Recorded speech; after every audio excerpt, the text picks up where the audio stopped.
What if everything you learned about history was wrong? I mean, completely backward. We're about to dive into a source that claims our entire past is a carefully crafted illusion designed to hide a massive secret about who we are and, really, where we are. So let's get into it and decode the dragon flame. The source kicks things off with this absolute bombshell of a line. It immediately forces you to rethink everything you know about power. What if a throne wasn't about ruling a kingdom, but about sealing something away, protecting something ancient?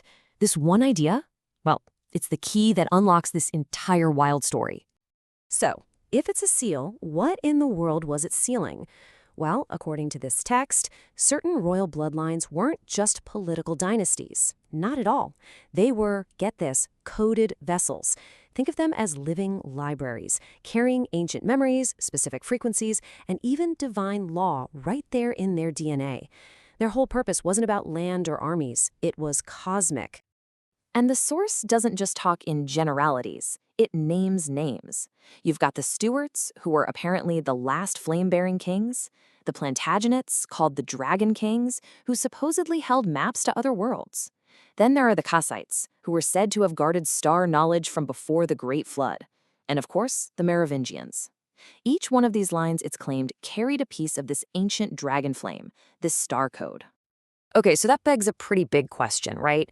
If these bloodlines were so unbelievably important, where'd they go? How does something that massive just get deleted from our history books? Well, the source is clear.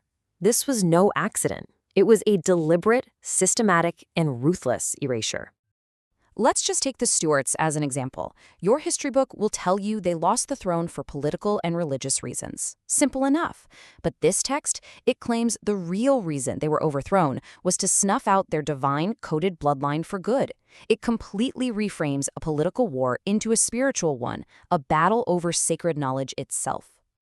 And it's the same kind of story for the Kassites. I mean, historians have always been kind of puzzled by them. They show up, rule Babylon, have this language that connects to nothing.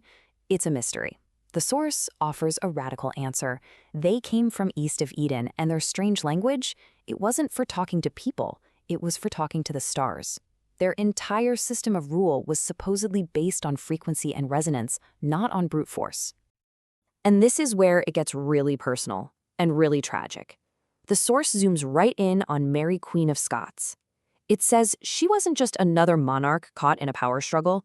No, she was the last public flamebearer of this sacred feminine line. Her execution, it argues, wasn't just political. It was a ritual act, designed specifically to seize control of the incredible code she carried inside her. So you see, this whole suppression thing wasn't just about winning a few battles here and there.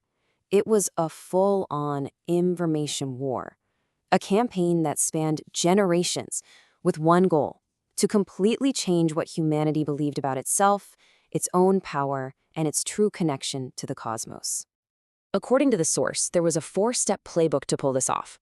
Step 1, betray and get rid of the key bloodlines. Step 2, hack the culture's operating system, the holy books. Step 3, hunt down and eliminate the women who carried this ancestral memory, the ones they branded as witches. And finally, step 4, go to the Earth's most powerful energetic spots and physically block them, building new structures right on top. This might be one of the most shocking claims in the whole text. It alleges that King James, who, ironically, was supposedly a carrier of the flame himself, betrayed his own heritage. He's accused of rewriting the Bible to install what the source calls an obedience code, adding lines about slaves obeying their masters, all to protect his earthly throne. He basically locked away the very knowledge he was born to protect. All right, so the story shifts now. We're moving from bloodlines and ancient books to the land itself. Because according to this, the clues weren't just erased, they were buried, hidden in plain sight. And one of the most critical spots on this hidden map is Glastonbury, England, specifically the famous Glastonbury Tor. The source flat out says the Tor isn't a hill. It's a piece of ancient, dormant technology. It's described as a coded temple. You know that winding path that spirals up to the top? It's not just a path. It's meant to act like a resonance coil, a tuning fork. The idea is that by walking it, you physically and spiritually align your soul with the stars, maybe even opening a gateway. And of course, this completely changes our understanding of the Holy Grail. Forget the cup. The source is adamant. The Grail was never an object. It was a person, a bloodline. It was a metaphor for a sacred frequency carried in the womb of Mary Magdalene and her descendants. And that, the text says, is why that particular lineage was hunted so relentlessly across Europe. And this is where things take a really wild turn, into truly deep territory. The source claims that all of this, the erased history, the hidden codes, the secret wars, was done to hide the biggest secret of all, that this reality we experience isn't the real one. It's an inverted realm, like a mirror world, a trap, and our ancestors left us a map to find the way out. So, how do you read this map?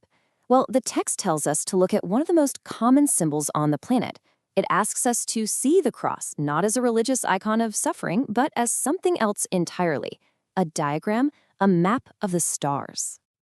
The 4 points of that cross, according to this, line up perfectly with 4 ancient, incredibly powerful stars called the royal stars, Aldebaran, Regulus, Antares, and Fomalhaut. They're described as guardians of a quadrant gate, the main coordinates on this cosmic treasure map. But here's the kicker. The source says the map we've all been shown is missing a piece. That familiar 4-pointed cross is a decoy. The real map, the one that actually leads to the exit, it has a hidden 5th point, a secret key that was scrubbed from the record. And that 5th point is Polaris, the North Star, the one star in our sky that never seems to move. According to this text, it's not just another star. It is the exit point. It's the X that marks the spot on this hidden map. So why Polaris? Why is it so important?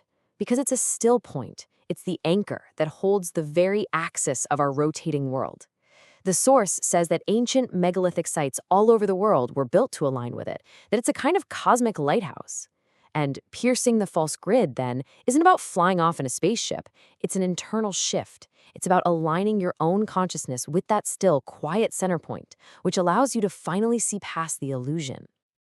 And that brings us right back to the beginning, doesn't it? From thrones that are really seals, to erased bloodlines, to star maps hidden in plain sight. It all leaves us with one final, mind-bending thought. If this world is a trap, like the source claims, and the key is an internal, conscious alignment with the stars, what if the map isn't just written in stone and sky? What if the map to the exit is in our blood?